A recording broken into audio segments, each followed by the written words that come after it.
बिस्मिल्लाहिर्रहमानिर्रहीम। अस्सलाम वालेकुम। कैसे हैं आप सब? तो हमने एक्सरसाइज 1.3 स्टार्ट की हुई थी, तो आज हम उसका क्वेश्चन नंबर 6 जो है वो स्टार्ट करते हैं। मैंने इसका क्वेश्चन नंबर 2 लिखा हुआ है। तो क्वेश्चन नंबर जो हमारे पास इसका फर्स्ट है, उसमें आपने क्या करना है, 2 को ए के साथ और 3 को बी के साथ, आई थिंक ऐसे है, फिर इन दोनों के आंसर्स को क्या कर देना है, आपने माइनस कर देना है। मैंने इसका जो सेकेंड पार्ट लिखा हुआ है, तो उसमें देखें सबसे पहले वो क्या कहता है, 2 को ए के ट्रांसपोज से मल्टीप्लाई करें, फिर 3 को बी के ट्रांसपोज से मल्टीप्लाई करें, फिर इन दोनों के आंसर को आपस में क्या कर दें, सब्ट्रैक्ट कर दें। तो सबसे पहले हमें क्या चाहिए, इसमें ए का ट्रांसपोज चाहिए, ठीक है, फिर हमने 2 के साथ मल्टीप्लाई कर देना है। तो सबसे पहले हमें ए का ट्रांसपोज चाहिए। तो ए की वैल्यू हमें गिवन है, क्वेश्चन के अंदर देखें तो हमारे पास ए की वैल्यू गिवन है 1 -2 3 एंड 4। तो ट्रांसपोज हमने पहले भी फाइंड कर चुके हैं कि हम क्या करते हैं, रो को किस में लिख देते हैं, कॉलम में लिख देते हैं। 1 -2 ये हमारे पास रो है, इसको हमने किस में लिख दिया, कॉलम में लिख दिया। हमारे पास अब ए का ट्रांसपोज आ गया है, अब हम इसको 2 से मल्टीप्लाई कर देंगे। 2 को ए के ट्रांसपोज से मल्टीप्लाई कर देना है। तो सबसे पहले 2 लिखें, 2 और उसके बाद ए के ट्रांसपोज का आंसर लिखें। तो ये हमने इसका आंसर लिखा। अब हमने क्या करना है, इसको आपस में मल्टीप्लाई कर देना है। 2 को 1 के साथ मल्टीप्लाई करें, 2 2 3 ज़ा 6, 2 2 ज़ा -4, 2 4 ज़ा 8। तो ये हमने क्या कर दिया, इसको मल्टीप्लाई कर दिया। नेक्स्ट अगर हम देखें, हमें b का ट्रांसपोज चाहिए, फिर उसको क्या करना है, 3 से मल्टीप्लाई करना है। सबसे पहले हमने b का ट्रांसपोज लेना है। तो b की वैल्यू हमारे पास गिवन है क्वेश्चन के अंदर, तो 0 7 -3 एंड 8। तो ये हमारे पास इसकी वैल्यू गिवन है, हमने इसका ट्रांसपोज लेना है। सॉरी, ट्रांसपोज के लिए हमने ऊपर निशान लाजमी डालना है, तो हम इसका ट्रांसपोज ले रहे हैं। तो ट्रांसपोज लेने के लिए हम क्या करते हैं, रो को कॉलम में चेंज कर देते हैं। तो ये हमारे पास रो है, इसको हमने कॉलम में लिख दिया। ये हमारे पास रो है, इसको हमने कॉलम में लिख दिया। तो ये हमारे पास बी का ट्रांसपोज आ गया। अब हमने इसको किससे, 3 से मल्टीप्लाई कर देना है। 3 से मल्टीप्लाई कर देना है, तो इसको 3 से मल्टीप्लाई करें। 0 -3 7 एंड 8 मल्टीप्लाई करें इसको। तो कैसे करेंगे, 3 को 0 से दो, जो चीज़ 0 से मल्टीप्लाई 0 -9, ये हमारे पास 21 और ये हमारे पास 24। तो ये हमारे पास हमने 3 से मल्टीप्लाई कर दिया। अब हमने क्या करना है, इनको आपस में सब्ट्रैक्ट कर देना है, क्योंकि हमारे पास इसका भी आंसर आ गया है 2a का ट्रांसपोज और 3b का ट्रांसपोज का भी आंसर आ गया है। अब हमने क्या करना है, 2a के ट्रांसपोज को सब्ट्रैक्ट कर देना है 3b के ट्रांसपोज में से। तो अब हम पहले 2a का ट्रांसपोज है उसका आंसर लिखते हैं। वो हमारे पास क्या है, 2 6 -4, 2 6 -4 एंड 8, और इसको सब्ट्रैक्ट कर देना है किस में से, 3b के ट्रांसपोज में से। 0 -9 21 एंड 24, इसमें से हमने क्या कर देना है, इसको माइनस कर देना है। तो इसको सब्ट्रैक्ट माइनस करें, तो अब हमारे पास 2 -0, 2 में से 0 गया 0 2, सॉरी। तो 6 माइनस, ये भी माइनस ये भी माइनस, क्या हो जाएगा, प्लस, मल्टीप्लाई हो रहे हैं। और ये अब कितना हो जाएगा, 9 और 6 हमारे पास कितना हो जाएगा, 15। ये माइनस ये भी माइनस, तो -25, ये हमारे पास माइनस का 24 प्लस का 8, हमारे पास कितना बच जाएगा, -16। तो ये इसका आंसर है। तो इस तरह से आप जो है ना इसको सोल्व कर सकते हैं। नेक्स्ट क्वेश्चन की तरफ चलते हैं। Question number 7। क्वेश्चन नंबर 7 में उसने हमें दिया हुआ है, वो कहता है अगर ये दोनों हमारे पास इक्वल हैं तो हमने इन दोनों को इक्वल रख के वहाँ से हमने ए और बी की जो है वो वैल्यू आपने जो है फाइंड करनी है। Question number 7। तो क्वेश्चन नंबर 7 देखें, वो कहता है इफ, अगर हमारे पास 2 क्या हो, इस मैट्रिक के साथ मल्टीप्लाई हो, 2 4, उसके बाद हमारे पास क्या है, -3 एंड उधर हमें a दिया हुआ है। वो कहता है अगर हम 2 को इसके साथ मल्टीप्लाई करें, फिर क्या करें, प्लस करें। प्लस किसको करें, 3 को इसके साथ मल्टीप्लाई करके फिर हमने क्या करना है, इसको प्लस करना है। तो 1, उसके बाद हमारे पास b है, उसके बाद 8 है और -4 है। वो कहता है ये इक्वल है। इक्वल किसके है, 7 के है, हमारे पास 10 के है और 18 के है। उसके बाद हमारे पास क्या था, ये 1 के इक्वल है।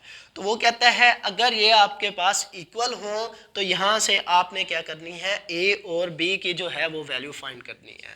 तो हम सोल्व करते हैं इसको। सबसे पहले हमने क्या करना है, 2 को इस मैट्रिक्स के साथ, 3 को इस मैट्रिक्स के साथ मल्टीप्लाई कर देना है। तो 2 को मल्टीप्लाई करें आप, 2 2 ज़ा 4, 8 माइनस 6 एंड 2a, तो इसका हमारे पास 2a आ जाएगा। उसके बाद प्लस 3 को मल्टीप्लाई, 3 को मल्टीप्लाई कर दें तो 3 1 ज़ा 3, 3b, उसके बाद ये हमारे पास 24 और ये हमारे पास कितना आ जाएगा, -12 आ जाएगा। और इक्वल किसके था, उसने हमें इक्वल दिया हुआ है, वो कहता है ये इसके इक्वल है, 7 10 18 एंड 1 के इक्वल है। अब हमने क्या करना है, इन दोनों मैट्रिक्स को आपस में ऐड कर देना है। तो ऐड कैसे करेंगे, जैसे हमने पहले मैट्रिक्स को ऐड किया था, 4 + 3 4 + 3, 8 + 3b 8 + 3b, उसके बाद -6 + 24 -6 + 24, फिर हम 2a को प्लस कर लेंगे इसके साथ -12 के साथ, 2a, उसके बाद प्लस इसके साथ -12 के साथ हम इसको प्लस कर देते हैं। फिर इक्वल किसके है, ये वैसे का वैसे एज इट इज रहेगा। तो नेक्स्ट अब हम क्या करते हैं, इनको प्लस कर देते हैं, इनको आपस में प्लस करें तो 4 + 3 हमारे पास कितना हो जाएगा, 7। अब ये हमारे पास प्लस नहीं हो सकते क्योंकि इसके साथ हमारे पास b है, इसके साथ b नहीं है, तो हम इसको बिल्कुल ऐसे का ऐसे हम लिख देंगे। तो कुछ स्टूडेंट ऐसे करते हैं, 8 को 3 में प्लस करके इसको 11b कर देते हैं, जो कि गलत है। आपने क्या करना है, इसको ऐसे का ऐसे एज इट इज़ लिख देना है, क्योंकि 8 के साथ b नहीं है, 3 के साथ है, वैल्यू सेम नहीं है, इसलिए हम इसको ऐड नहीं कर सकते। तो उसके बाद नेक्स्ट हमारे पास 6 प्लस माइनस -24 में से 6 गए हमारे पास 18, और इधर भी आपने ऐसे करना है, इसके साथ a है, इसके साथ नहीं है, इसको हम ऐसे का ऐसे लिख देंगे और इस प्लस माइनस को चेंज कर देंगे। 2a माइनस हमारे पास क्या हो जाएगा, 12 हो जाएगा। और इक्वल हमारे पास किसके है, 7 10 18 एंड 1 के इक्वल है। ठीक है, अब हमने क्या किया, इस साइड को जितना हम हल कर सकते थे हमने इसको हल कर लिया। तो नेक्स्ट अब हमने क्या करना है, इन दोनों मैट्रिक्स को इक्वल, हमने इक्वल मैट्रिक्स की डिफाइन पढ़ी थी, तो इसमें हमने क्या करना है, देखना है कि इसके हर इंट्रीज क्या होनी चाहिए, इक्वल। देखें 7 और 7 के इक्वल है, 18 18 के इक्वल है, तो इसका मतलब ये 8 + 3b किसके इक्वल होगा, 10 के, और 2a - 12 किसके होगा, 1 के इक्वल होगा। तो यहाँ से हम इनको इक्वल रखकर वैल्यू निकाल सकते हैं। 2a - 12 किसके इक्वल होगा, हमारे पास 2a - 12 हमारे पास 1 के इक्वल है। उसके बाद हमारे पास ये 8 + 3b हमारे पास किसके इक्वल है, 10 के इक्वल है। ये हमारे पास इक्वेशन 1 होगी और ये हमारे पास इक्वेशन क्या हो जाएगी, 2। अब यहाँ से हम a और b की वैल्यू इजी से हल कर सकते हैं इनको सोल्व करके। अब सबसे पहले हम जो है इक्वेशन 1 को सोल्व करते हैं। सोल्व इक्वेशन हमारे पास क्या होगी, इक्वेशन 1। तो इक्वेशन 1 हमारे पास 2a - 12 = 1, ये हमारे पास -12 उधर जाकर क्या हो जाएगा, प्लस हो जाएगा। 2a = 1 + 12, और ये हमारे पास कितना हो जाएगा, 13, और 2a के साथ मल्टीप्लाई हो रहा है, उधर 13 के साथ जाकर डिवाइड हो जाएगा। नेक्स्ट अब हम क्या करते हैं, सोल्व करते हैं। इक्वेशन हमारे पास कौन सी है, सेकंड है। सेकंड इक्वेशन हमारे पास क्या है, 8 + 3b इक्वल किसके है, 10 के है। तो 8 उधर जाकर क्या हो जाएगा, माइनस हो जाएगा 10 के साथ, तो प्लस माइनस माइनस, तो ये हमारे पास कितना बचेगा, 2। यहाँ हमारे पास 3b, ये मल्टीप्लाई हो रहा है तो उधर 2 के साथ हमारे पास ये क्या हो जाएगा, डिवाइड हो जाएगा। तो ये हमारे पास b की वैल्यू, ये हमारे पास a की वैल्यू। तो इस तरीके से आप इसको इजीली से सोल्व करके a और b की वैल्यू फाइंड कर सकते हैं। नेक्स्ट चलते हैं। नेक्स्ट हमारे पास इसका लास्ट क्वेश्चन है, क्वेश्चन नंबर 8। उसमें अगर हम देखें तो उसका पहला क्वेश्चन वो कहता है a को b में प्लस करें, फिर उसका होल ट्रांसपोज लें उसके आंसर का, फिर इक्वल है, वो कहता है पहले a का ट्रांसपोज लें, फिर b के ट्रांसपोज के साथ उसको क्या कर दें, ऐड कर दें। तो तो आई थिंक ये आपने क्वेश्चन नंबर 5 में जैसे क्वेश्चन किए थे, ब्रैकेट्स वाले थे, पहले ब्रैकेट्स के अंदर सोल्व किया था, फिर उसके आंसर को जो है दूसरे के साथ ऐड कर दिया था। इधर आप क्या करेंगे, इन दोनों क्वेश्चन में पहले आप ब्रैकेट के अंदर सोल्व करेंगे, फिर इसका होल आपने ट्रांसपोज ले लेना है।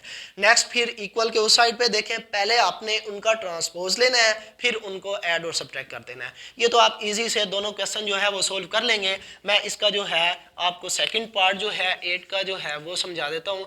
अगर हम इसका सेकंड पार्ट देखें तो उसमें वो क्या कहता है, अगर हम a को a में प्लस करें, a के ट्रांसपोज में, अब जो इसका आंसर आएगा वो इसका जो आंसर होगा वो एक सिमेट्रिक क्या होगा, आपके पास मैट्रिक्स है। हमने सिमेट्रिक मैट्रिक्स की डिफाइन पढ़ी थी। सिमेट्रिक मैट्रिक्स है, वो कहता है a को a के ट्रांसपोज में प्लस करें, फिर इसका जो जवाब है वो एक सिमेट्रिक मैट्रिक्स है। वो हमने बताना है कि वाकई इसका जो जवाब है वो एक सिमेट्रिक मैट्रिक्स है या नहीं है। तो सबसे पहले हम क्या करते हैं, हमारे पास a की वैल्यू उसने दी हुई है, गिवन है हमारे पास a की वैल्यू। तो a की वैल्यू अगर हम देखें तो वो हमारे पास क्या है, 1 2 0 and 1, हमारे पास a की वैल्यू है। अब हम क्या करते हैं, a का ट्रांसपोज लेते हैं। तो ट्रांसपोज हम पहले काफ़ी दफ़ा ले चुके हैं, तो ये हमारे पास a का ट्रांसपोज, रो को हम किस में लिख देते हैं, कॉलम में, और ये हमारे पास रो थी, हमने इसको कॉलम में लिख दिया। अब हमारे पास a का ट्रांसपोज आ गया, हमारे पास a का ट्रांसपोज आ गया। अब हमने क्या करना है, a को प्लस करना है a के ट्रांसपोज में। अब a को a के ट्रांसपोज में प्लस कर दें, पहले a है तो a की वैल्यू लिखें। a हमारे पास क्या था, 1 2 0 और 1, उसके बाद प्लस a का ट्रांसपोज, हमने जो आंसर निकाला है वो लिखेंगे 1 0 2 and 1। हमने सबसे पहले इनको क्या कर देना है, ऐड कर देना है। 1 + 1 हमारे पास क्या हो जाएगा, 2, 2 + 0 2, 0 + 2 2, 1 + 1 हमारे पास 2। हमने क्या कर लिया, इसका आंसर निकाल लिया, हमारे पास a + a के ट्रांसपोज का हमारे पास आंसर आ गया है। अब हमने फाइंड क्या करना है कि ये एक सिमेट्रिक कालिब है। हमने सिमेट्रिक कालिब की डिफाइन पढ़ी थी, अगर हमारे पास इफ़ a का ट्रांसपोज हमारे पास किसके इक्वल आ जाए, a के इक्वल आ जाए, तो हम उसको क्या कहते हैं, ये हमारे पास सिमेट्रिक मैट्रिक्स है। ठीक है, तो अब हम क्या करते हैं, इसी का ट्रांसपोज लेते हैं।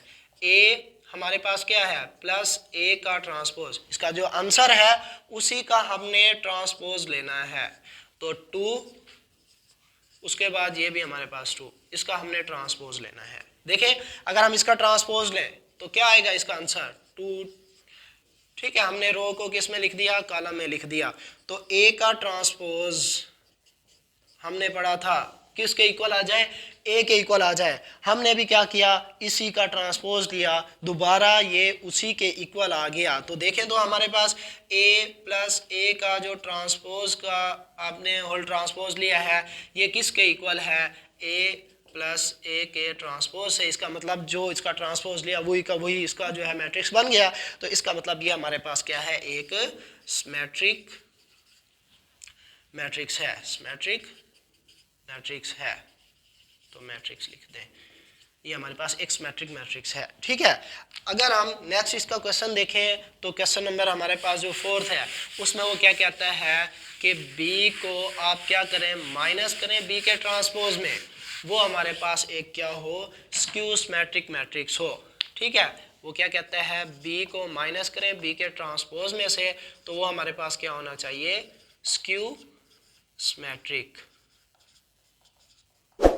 मैट्रिक्स। ठीक है, स्क्यू सिमेट्रिक हमने डिफाइन पढ़ी थी, अगर हम a का ट्रांसपोज लेते हैं उसका आंसर किसके इक्वल आ जाए, -a के इक्वल आ जाए। सबसे पहले हमें इसकी वैल्यू चाहिए, क्योंकि हमें इसकी वैल्यू को, इसके आंसर को हमने बनाना है स्क्यू सिमेट्रिक मैट्रिक्स। तो सबसे पहले हमारे पास b की वैल्यू हमारे पास गिवन है। अगर हम b की वैल्यू देखें तो वो हमारे पास 1 1, उसके बाद हमारे पास 2 और 0, ये हमारे पास क्या है, b की वैल्यू दी गई है। हमने क्या करना है, पहले b का ट्रांसपोज लेना है।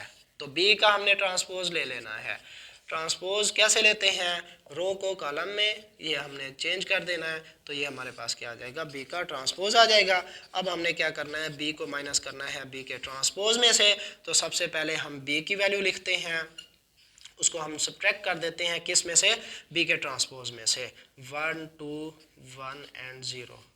तो इसको सबसे पहले आप सब्ट्रैक्ट करें, 1 में से बी को हमने क्या किया, बी के ट्रांसपोज में से 1 -1 हमारे पास 0, 1 - 2 हमारे पास क्या आ जाएगा, -1, उसके बाद 2 - 1 हमारे पास +1, 0 - 1 हमारे पास क्या आ जाएगा, 0 - 0 हमारे पास 0 आ जाएगा। तो हमने इसका जो है ना आंसर मालूम कर लिया है।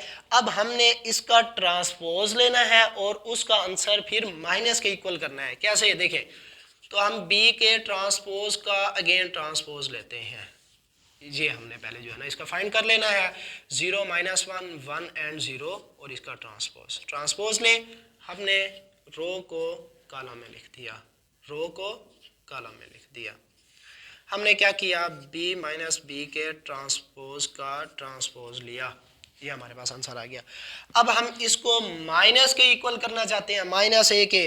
अगर हम क्या करें, इसी में से माइनस कॉमन ले लें। अगर माइनस कॉमन लेते हैं तो अंदर साइन चेंज कर देते हैं, 0 तो वैसे 0 ही रहता है, ये प्लस है तो माइनस, ये माइनस है तो प्लस, 0 हमेशा 0 ही रहता है।